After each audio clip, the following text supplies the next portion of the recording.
Rotep família, mais um vídeo no canal, desde já agradecendo a vocês, todas e todos, por estarem fazendo as inscrições no nosso canal, ativando o sininho de notificações, compartilhando nossos vídeos, deixando o like de vocês, deixa o like aí, que é muito importante. Muito obrigado aos novos inscritos e inscritos nesse canal, somos um pouco mais de 1.600 pessoas, sejam todos muito bem-vindas e bem-vindos. Este é o África no Centro, o canal para nós discutirmos relações étnico-raciais, história, antropologia, as contribuições que as populações africanas do continente da diáspora legaram para a humanidade, sempre a partir da perspectiva do pan-africanismo.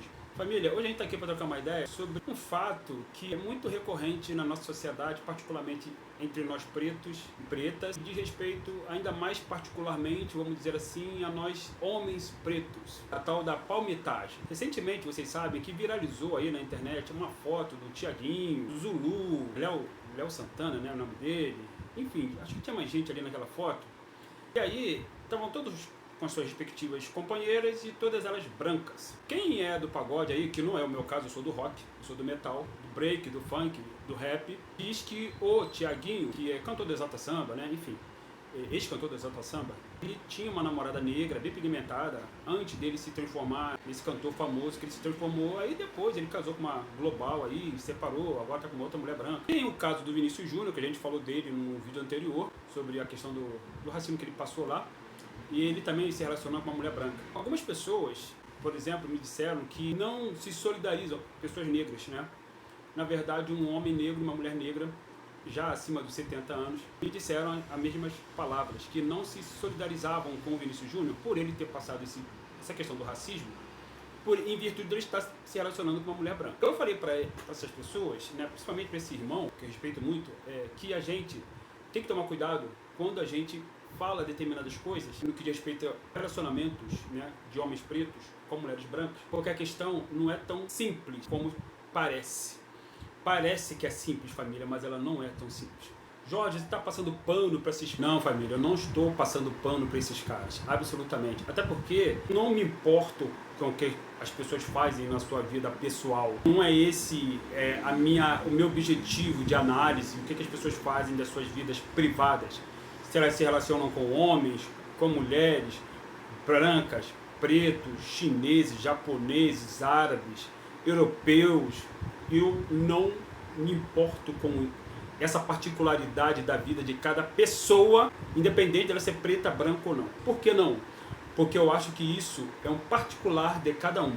Agora, por que a gente preto, né, e esse vídeo vai ser dividido em partes, por que nós pretos, normalmente, a gente que é preto, a gente presta tanta atenção nesse particular, geralmente de pessoas famosas, homens pretos famosos, que têm uma condição social confortável, deles se relacionarem com mulheres brancas? Porque, em primeiro lugar, eu acho que a gente mais atenção à vida de pessoas famosas, o que eles fazem no seu círculo íntimo, do que a questões mais políticas, embora isso seja uma questão política, esteja envolvido com uma questão política, mas num outro sentido, e eu vou explicar aqui. Normalmente, nós somos levados a prestar mais atenção, aqui no Brasil, temos muitos canais de fofoqueiros e fofoqueiras, vocês sabem muito bem por aí, programas na televisão de fofoca, sites, portais de fofoca, e aí, isso pra mim, particularmente, isso é fofoca. Ah, Jorge, de novo, você está passando pano pra esses caras brancos? Não. Estou dizendo que esses caras, eles têm direito de ficar com quem eles quiserem. É a vida deles. Eu não tenho rigor, eu particularmente, Jorge Nascimento, não tenho rigorosamente nada a ver com a vida desses malucos. Agora, a questão fundamental, a questão se coloca aí. Nós, normalmente, homens pretos, periféricos, porque a maioria dos pretos são periféricos por conta do racismo, e aí que entra a questão fundamental, a questão racial. Por que nós percebemos isso nas questões das relações étnico-raciais, que homens pretos, em alguns momentos, se relacionam com mulheres brancas? Será que são só os homens ricos, famosos, homens pretos ricos, famosos, que se relacionam com mulheres brancas? Não necessariamente. Na favela você tem palmitagem. No morro, na favela, na periferia, você tem homens pretos que se relacionam com mulheres brancas. Vocês problematizam isso também, ou vocês só dão atenção para os famosos pretos que se relacionam com mulheres brancas? Essa é uma pergunta que você precisa se fazer. Você precisa se fazer. Eu estou à vontade para falar porque eu já me fiz essa pergunta várias vezes e eu acabei de responder essa pergunta aqui para vocês. E uma outra questão fundamental. Por que na favela você tem muito mais homens pretos se relacionando com mulheres pretas? Porque na favela você tem muito mais pessoas pretas do que pessoas brancas ali. Embora você tenha pessoas brancas na favela. Estou voltando para falar porque eu sou de favela. Né? Eu sou de favela. Eu dei aula em pré-vestibulares comunitários durante muitos anos e eu sou um homem de favela, embora eu não more mais lá, mas eu sou nascido e criado lá. Então eu estou voltando para falar porque a maior parte da minha vida eu vivi em favela e nos morros você tem pessoas brancas também. E você tem, logicamente, homens brancos que se relacionam com mulheres brancas. Você tem mulheres brancas que se relacionam com homens brancos. Ninguém problematiza isso. Acho interessante, ninguém problematiza isso do lado das mulheres brancas. Os homens pretos, as mulheres pretas, que problematizam a questão dos homens pretos estarem se relacionando com mulheres brancas, por outro lado, não problematizam o fato de mulheres brancas estarem se relacionando com homens pretos. Vocês já se perguntaram por que muitas mulheres brancas sentem atração por homens pretos? Tem a questão racial incutida nisso aí. A gente vai falar disso tudo ao longo desse vídeo. Fiquem tranquilos. E aí, não só na favela a gente vê isso, mas na favela você vê muito mais homens pretos se relacionando com mulheres pretas. Então, existe uma conversa também aí, que acho que foi a Djamila Ribeiro que falou da solidão da mulher negra. A mulher negra, por conta do racismo que nos atravessa a todos nós, pretas e pretos, não importa se é hétero, gay, lésbica, trans, não importa se é da esquerda, da direita, não importa se é da classe média, baixa, alta, se é mendigo, a questão racial nos atravessa como povo. E aí se falou da solidão da mulher negra. Por quê?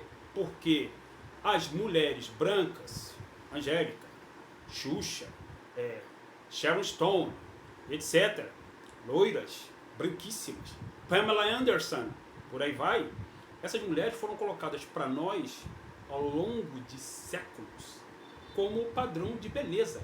O branco foi colocado para nós como padrão de beleza ao longo de séculos, não de décadas, não de anos, não de meses, não de dias, séculos.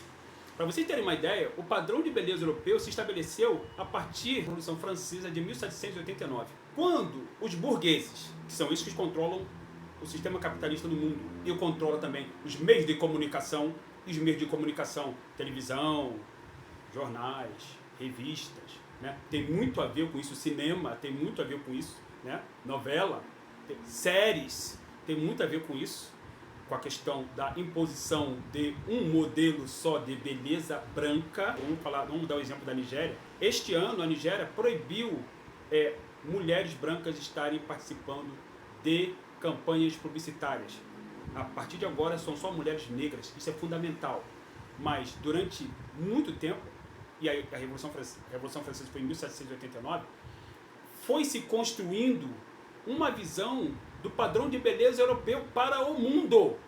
Até porque a Revolução Francesa foi no século XVIII, em plena Revolução Industrial. A Revolução Industrial ela fez surgir o rádio, fez surgir os meios de comunicação, o telégrafo, correios, a televisão e agora a internet. Estamos no meio de revoluções industriais, família. E aí, por que eu estou falando de tudo isso? Porque é importante passar por isso. Porque a questão não é tão simples, não é tão rasa assim. Porque nós, pretas e pretos, em nenhum momento estivemos no controle dos meios de produção, particularmente dos meios de comunicação. Não estamos no controle desses meios de comunicação. Não controlamos o audiovisual. Não controlamos as revistas de moda, as revistas de fofoca, as TVs. Nós não controlamos. Nós não controlamos, portanto, a produção de imagens que nos atravessam dioturnamente todos os dias. Lembremos, antes até da Revolução Industrial, já havia escravidão aqui no Brasil. Antes até da Revolução Industrial, é óbvio que os brancos escravistas racistas colocavam que o padrão de beleza é europeu quando mostravam, por exemplo, imagens renascentistas de Jesus de Nazaré, branco, dos santos, brancos, de Nossa Senhora, Mãe de Jesus, branca, de Deus, branco, barbudo, porque essa imagem foi pintada lá na Capela Sistina também, depois foi distribuída em todos os lugares onde teve colonização europeia. E aí, essa construção da imagem positiva do branco, ela foi sendo impactada na nossa sociedade, na nossa psique. Francis Fanon diz como o racismo age na psique do negro. Nós fomos associando o divino, o belo, o puro ao branco, a cor branca da pele, ao padrão de beleza europeu. Então são séculos de construção desta visão horrenda na nossa psique. E para você se livrar disso, família, é muito difícil. Muito difícil. Pela terceira vez vou dizer, eu estou passando pano para esses caras? Não! Eu estou explicando os processos históricos que desaguaram neste fenômeno que nós observamos hoje, porque tudo é uma construção histórica, família. E aí, para que a gente tenha a devida análise, o devido enegrecimento ou devida clareza, o dia está claro, o dia não está branco. Já falamos sobre isso aqui, inclusive. O dia está claro. O dia está claro, não está branco. Então, essa luz, inclusive, que está me iluminando aqui, que vocês estão vendo aqui, é a luz natural. Então, por que eu estou falando tudo isso? Porque construções históricas afetam o único povo que teve a sua história, cultura, o seu fenótipo associado a coisas negativas. O grande Malcolm X, esse cara aqui, ó, aquele cara ali, estão vendo ele ali? O grande Malcolm, num dos muitos seus sermões, que inclusive tem disponibilizado aí no YouTube, vocês podem procurar, ele pergunta para nós, quem te ensinou a odiar a textura do seu cabelo? Quem te ensinou a odiar você mesmo da cabeça aos pés? Quem te ensinou a querer ficar longe dos seus iguais, a ponto de vocês se matarem, se combaterem? Quem te ensinou isso? Os racistas, que nos ensinaram a nos odiar. E aí, como que a gente vai combater esta visão que impregna a nossa psique há milênios? É importante salientar, há milênios, porque o racismo ele tem 3.500 anos de história. Aqui no Brasil, a visão racial ela tem praticamente 500 anos. Então, há séculos, há 5 séculos, nós somos impactados, atravessados por uma visão racial que diz que nosso corpo é feio, nosso nariz é feio, nossos lábios são feios, nosso cabelo é feio e tudo nosso é feio. Tudo que é nosso é feio. E aí, enquanto a gente é impactado pelo outro lado, dizendo que o branco é bonito, a mulher branca é bonita, o homem branco é bonito, pode ver, os galãs de televisão que a mídia burguesa colocaram ao longo de décadas para as nossas mães, nossas tias, nossas avós assistirem, os galãs, Tarcísio Meira, Francisco Coco, Tony Ramos, o que esses caras têm como Márcio Garcia, o que esses caras todos têm em comum? São todos homens brancos, família. Todos. E as mulheres, as heroínas, a Regina Duarte, a própria Xuxa, Vera Fischer, Lucélia Santos e outras, essas mulheres são todas brancas. E aí é óbvio que a gente vai querer fugir deste lugar. Não temos aí agora um debate sobre a tal da parditude? Quando o cara fala que prefere ser pardo do que ser preto, é porque ele não quer ser preto. Ele quer fugir daquele lugar. E aí, por que muitos pretos vão para as igrejas protestantes? Porque nós fomos convencidos que Jesus é branco. Nós fomos convencidos que Exu é diabo, nós fomos convencidos que a religião de matriz africana é coisa do demônio, a gente quer fugir disso. Passa pela educação, a deseducação do negro, como diz o Carter G. Woodson. Passa por tudo isso, família. E aí, indo na questão central, fundamental, é lógico que tem muitos homens que quando saem deste lugar, eles vão querer, em muitos momentos, se relacionar com mulheres brancas. Da mesma forma que muitas mulheres se relacionam com homens brancos, mulheres negras. E a gente tem aí vários exemplos dela. Lélia Gonzalez se relacionou com um homem branco argentino, teve um filho com ele. Maya Angelou se relacionou com um homem branco grego, teve um filho com ele. Maya Angelou. A Maya Angelou foi a mulher que deu letramento racial para o meu mestre Carlos Moura. Por exemplo, para vocês entenderem isso. Tá? E temos outras mulheres pretas, importantes da nossa história, que se relacionaram com homens brancos. Da mesma forma que temos pan-africanos, negros, Francis Fanon, Cheikh Anta Diop, Abdias do Nascimento, Amilcar Cabral, Agostinho Neto, essa galera toda se relacionou com mulheres brancas. Embora o Abdias também tenha tido filho com mulheres pretas. Mas eu vou abrir mão, por exemplo, dos trabalhos, das obras, dos ensinamentos, das análises dessas pessoas que se relacionaram com pessoas brancas por conta disso? Não necessariamente. Eu não vou fazer isso. Eu, particularmente, Jorge Nascimento, eu não vou fazer isso. Por que eu não vou fazer? Porque uma coisa é a sua vida pessoal, outra coisa é a sua produção científica, é o seu trabalho de militância político em prol do povo preto. E aí, rapidamente falando do Vinícius Júnior, muita gente diz que o Vinícius Júnior sofreu racismo porque ele está namorando uma mulher branca. Não, o Vinícius Júnior sofreu racismo na Espanha, ele já vem sofrendo desde quando ele chegou lá, porque ele é preto, não porque ele está namorando uma mulher branca. Se dane com quem que ele está namorando, eu não me importo. Eu não me importo com a vida particular do Vinícius Júnior. Eu quero que ele continue fazendo gol. E que ele continue com o Instituto Vini Júnior, que ele continue trabalhando em prol de crianças periféricas, porque ele vem de uma periferia, como a maioria dos pretos vem de uma periferia, e o seu instituto trabalha com crianças periféricas, é importante ele salientar isso, e o que ele faz da vida particular dele é problema dele. O que esses caras, que eu citei lá no início do vídeo, fazem com as suas vidas particulares, é problema deles. Agora, significa dizer que nós não devemos nos importar com a palmitagem? Sim, devemos trabalhar a questão da palmitagem. Por quê? Porque a palmitagem, ela é um instrumento do racismo para nos fazer desaparecer. Nós, enquanto povo, não só enquanto homens pretos, enquanto povo. Agora, perceba, por que a maioria dos homens pretos são assassinados? Porque o homem preto, ele pode sozinho, como diz a grande Angela Davis, o homem preto pode sozinho povoar uma ilha inteira. Por isso que você tem uma grande matança de homens pretos. Enquanto que as mulheres pretas, normalmente, elas são vítimas de um mau atendimento, principalmente na hora que elas vão ter filhos, principalmente se for filho de homens pretos, para que ela não possa mais reproduzir crianças negras. Porque o propósito do racismo é eliminar a população preta da face da terra. A questão da palmitagem, ela precisa ser trabalhada nesses termos, em termos políticos. Por que que nós, normalmente, homens pretos, escolhemos mulheres brancas quando a gente sai do lugar de vulnerabilidade social? Porque nesse lugar de mais acima, só tem mulheres brancas, ou mulheres brancas na sua maioria. Por quê? Porque o racismo determinou aquele lugar para pessoas brancas. E aí essa galera aí, que vocês viram, que está aí estampando aí o vídeo, aí, essa galera não teve letramento racial não, família. Não esquece, essa galera teve letramento racial. Ah, Jorge, mas os pan-africanos tiveram letramento racial e casaram com mulheres brancas, sim. Mas eles continuaram atuando em prol da comunidade preta. Essa galera aí, ela continua atuando em prol da comunidade preta? De que maneira? Elas problematizam a questão racial, elas falam, elas divulgam, elas se colocam contra o racismo. Elas fazem trabalho de militância, essa galera preta aí?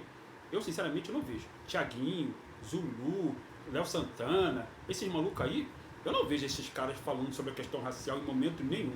Então é disso que eu estou falando, família. É disso que eu estou falando. Por quê? Você tem jogadores de futebol, como o Jô, que casou com uma mulher preta, mas traiu a sua mulher várias vezes. Essa mulher preta continuou com ele. E o Jô está tendo que jogar bola para poder pagar pensões. Por exemplo, você tem exemplo de homens pretos, jogadores de futebol, por exemplo, que casaram com mulheres pretas. O Everton Araújo, do Flamengo, casou com uma menina preta. O Ramires, ex-jogador do Cruzeiro, ex-jogador do Chelsea, que jogou no Shakhtar Donetsk, da Ucrânia, e que com certeza passou racismo lá, como o William, ex-jogador do Corinthians, ex-jogador do Grêmio, jogou no Shakhtar Donetsk, com certeza ele passou racismo lá, com certeza passou racismo na Inglaterra, é porque talvez essas informações não chegaram até nós aqui. Mas o Ramires, ele casou com uma mulher preta. O Ramires, ele era servente de pedreiro. Ele está com uma mulher preta até hoje, por exemplo. Né? O Thiago Silva, ex-jogador do Fluminense, que jogou no Paris Saint-Germain, jogou no Milan, jogou também no Chelsea, ele está casado com a mesma mulher que ele estava desde que ele não era ninguém. Então, será que você tem apenas exemplos de homens negros que ao ascender escolhem mulheres brancas? Ou será que você não está vendo direito? Quantos jogadores da NBA negros casam com mulheres pretas? Essa galera não ascendeu? Ah, mas lá nos Estados Unidos, o racismo é anglo-saxão. E já explicamos isso aqui, é que lá nos Estados Unidos a experiência dos pretos lá é diferente da nossa experiência aqui. Por que é diferente? Porque o racismo anglo-saxão, ele é um racismo pautado na pureza racial. Fundamentalmente, na pureza racial. O racismo ibérico, esse que atua aqui no Brasil, ele é pautado no fenótipo. Por isso que você tem aqui no Brasil, por exemplo, banca de heteroidentificação, para a gente identificar quem é preto realmente e quem não é. Por exemplo, nos Estados Unidos você não precisa disso. Nos Estados Unidos a gente tem muito bem delimitado que quem não é branco, anglo-saxão, essa pessoa vai viver problemas, vai ter problemas lá. Por isso que, como lá teve a segregação, lá a comunidade preta se uniu, que eles são minoria, conseguiram se unir em alguns momentos, calma, em alguns momentos, e começou a casar entre si. Mas não significa dizer que todos os negros lá casaram apenas com mulheres pretas. Não significa dizer que todas as mulheres pretas lá casaram com homens pretos. Não necessariamente. Todos não. Não necessariamente. Então é importante salientar, não necessariamente. Senão, você não teria, por exemplo, pessoas lá que têm a pele bem clara, embora seja negro, e é claramente fruto de uma relação interracial. Mas essas pessoas lá, que são fruto de uma relação interracial, são vistas como pessoas negras. Aqui no Brasil, não. Aqui no Brasil, as pessoas querem ser pardas. Normalmente, as pessoas fruto de uma relação interracial, elas querem ser pardas, elas não querem ser negras. Perceba, como o racismo, ele age de maneiras diferentes em territórios diferentes, a partir de aplicação diferente. Porque o racismo aqui é ibérico, lá é anglo-saxão. Então, você tem diferentes visões do mesmo fenômeno. E aí, o racismo é um fenômeno fundamentalmente antinegro. Por que que chinês normalmente casa entre chinês? Por que árabe normalmente casa entre árabe? Por que judeus, que são brancos, normalmente casam entre eles por conta dessa questão da religião? Porque nenhum desses povos tiveram um massacre histórico milenar sobre todos os aspectos político, econômico, social, antropológico, cultural, que o povo preto passou ao longo dos milênios. Não, nenhum desses povos tiveram a experiência que o povo preto teve ao longo de milênios, de ser visto como inferior, como animal, como bicho, por árabes, por exemplo, que escravizaram africanos durante 1000 anos no norte do continente africano. E aí essa visão racial, ela chegou aqui de maneira ibérica, aqui no Brasil particularmente, e na América anglo-saxã, nos Estados Unidos e no Canadá, chegou com uma visão anglo-saxã. Como na Austrália tem uma visão anglo-saxã. O que aconteceu com os negros da Austrália? Foram todos assassinados, família. Vocês estão pensando o quê? Foram todos assassinados. Então, essa questão da palmitagem, ela precisa ser entendida, para a gente fechar esse vídeo, como um processo histórico, um fenômeno histórico. Não é simplesmente fulano, cicrano quer. Nós somos induzidos, família. Ao longo da história, as populações pretas foram induzidas a fugir da negritude, a fugir das contribuições que seus ancestrais, nossos ancestrais fizeram, a fugir do ser negro, a fugir do nosso cabelo crespo, do nosso nariz largo, da nossa pele preta, dos nossos lábios grossos, a fugir das nossas cosmovisões, a associar nossas cosmovisões a coisas ruins. Quem falou isso foi o branco racista. Ele que te ensinou a odiar a cor da sua pele, como disse o grande irmão Malcolm X. Então, antes da gente apontar o dedo para pessoas pretas, não importa a sua classe e que se relacionam com pessoas brancas, pergunte-se, que fenômeno é esse? Como que pessoas negras simplesmente enxergam em pessoas que têm um fenótipo contrário ao seu a beleza, mas não enxergam em si mesmo essa beleza? Quem te ensinou isso? Como é que a gente combate isso? Como é que a gente estuda, analisa isso? Como é que a gente problematiza isso? A gente vai levar essas discussões para o nível político, para o nível intelectual, acadêmico? Precisamos fazer isso. A gente não tem que ficar só discutindo isso em internet, YouTube, Instagram, Facebook, WhatsApp. A gente tem que levar isso para a discussão mais profunda. A gente tem que levar isso para a discussão acadêmica. A gente tem que levar isso para a discussão científica. A gente tem que se perguntar por que pessoas esclarecidas, negros esclarecidos ou enegrecidos, tiveram relacionamento com pessoas brancas, até europeias. É apenas uma questão de escolha? Ou essa questão de escolha ela tem algo mais por trás disso? Ou essa escolha foi condicionada ao longo de séculos, falando particularmente do Brasil, ela foi condicionada ao longo de séculos. Quando a gente que é homem, agora estou falando para você que é preto, homem preto, quantas vezes você acessou lá vídeos pornográficos e não tinham mulheres brancas lá na sua maioria? Quantas vezes você acessou revistas pornográficas e não tinham mulheres brancas lá na sua maioria? Estou falando para você, homem hétero particularmente, homem preto hétero particularmente, como eu, sou um homem preto hétero. Estou falando para vocês naturalizaram isso, acharam isso normal? Hoje, eu não acho isso normal. Eu não acho isso normal. Isso é construído. Isso é construído. Isso é para mexer com a nossa psique enquanto negros e particularmente com a nossa psique enquanto homens pretos, para a gente associar a mulher branca a troféu. A troféu. E aí, quando você sai desse lugar de vulnerabilidade social, você quer um troféu. O troféu é a branca, certo? Dado o recado, deixam aí o like de vocês, compartilhem esse vídeo, se inscrevam no canal, ative o sininho de notificações, venham todos e todas fazer o meu curso de História da África e de letramento racial. Isso, particularmente, é letramento racial que a gente discutiu hoje. É letramento racial, lógico que é. Mas também História da África. Venham todos fazer meu curso de História da África e de letramento racial a partir da perspectiva do panafricanismo. Aulas síncronas, online, comigo, estamos juntos sempre. Em breve a gente volta aqui para um novo bate-papo, Hotep, África no Centro.